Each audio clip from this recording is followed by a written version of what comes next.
So I want to talk about how chatbots are being used to direct lethal force in Iran right now. I'm really concerned. I have found this week extremely emotionally intense because I am very worried about where this is all headed. We are normalizing the use of large language model technologies in the most consequential use case, which is on the battlefield. And not just on the battlefield, as in two armies meeting each other and fighting each other and killing each other, but in cities, in places where there are lots of civilians, hospitals, schools. In fact, one of the first airstrikes in Iran, the illegal attack on Iran, was a school. Hundreds of kids dying in this school. And the idea that chatbot technology was used in part to target that missile that killed those children is an unconscionable thing that we cannot allow to be normalized. I feel like it's easy to talk about how incremental improvements in these technologies mean that they will be integrated everywhere. It's easy to say it's too late. AI is already a part of all aspects of life, all aspects of government. So what are you talking about? Like, what are you saying no to? And I think it's really important that we say, one, this is not an inevitability. We do not have to accept a lawless executive branch forcing these AI companies, which I'll get to in just a second, to use these technologies that have very high error rates. We know. How often does ChatGPT make a mistake when you try and do something in your daily life, like set up an exercise regime? Maybe it mixes Tuesday and Wednesday. Maybe it makes some really weird suggestion like go eat glue. That's one type of consequence. But imagine if a fraction of those errors were to happen in a kill chain of a military strike in an illegal war.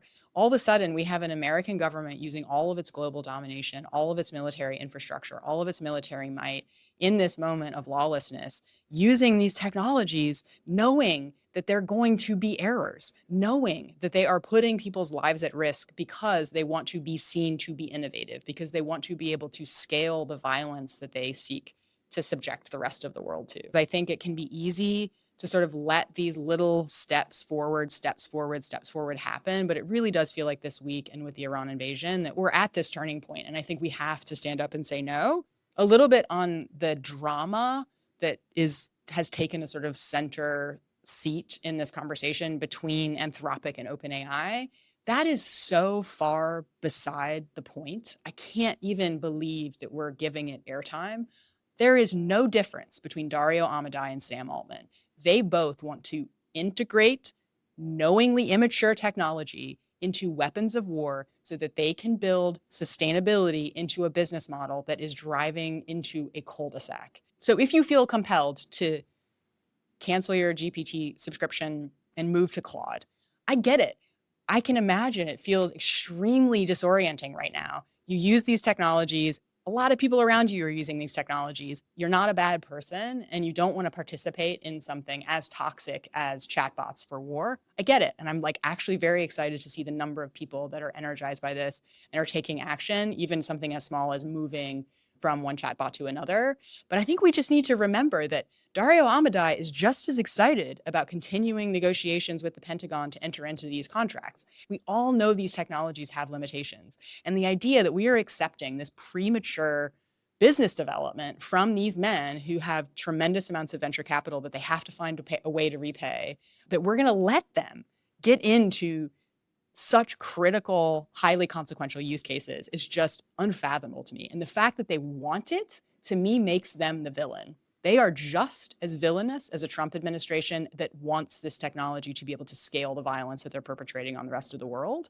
And I think we have to reject fully an AI industry that would pitch these technologies in such a sensitive use case, knowing their limitations. So I would say Dario is just as bad as Sam, and this craven energy that they are applying to trying to pitch these products when they know that they're dangerous in these use cases is completely unconscionable, and we should reject both of them. We need to say, no, war zones are not test beds for chatbots.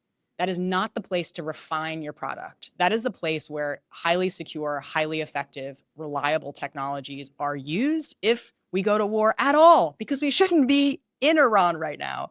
Secondly, I would say no to dehumanizing Arabs and allowing for mass death without much of a response, while we're valorizing tech executives for entering into a contract negotiation with the Pentagon that they didn't quite like and, held down something. I don't even know. What are we talking about here? Dario Amadei is not a victim. He is a villain. Then I would finally say no to innovation washing things like genocide. Just because an army is using AI doesn't make it any more acceptable what they're doing. Just because it's tactical, just because it feels like it has a veneer of new and novelty does not make it okay. And we have to separate what we're seeing that are war crimes and human rights violations from innovation. Innovation doesn't cancel out genocide.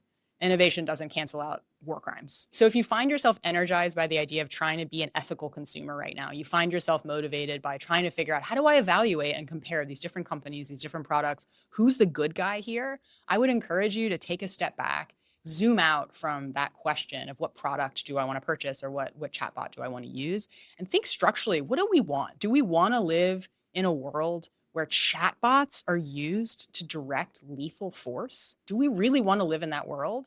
So I would encourage you, talk to your friends, talk to your family, like, what kind of world do you want to live in? And I presume it's not one where chatbots are directing lethal force, and it's probably not one where consumer pressure is the only option we have when it comes to enforcing these kinds of standards.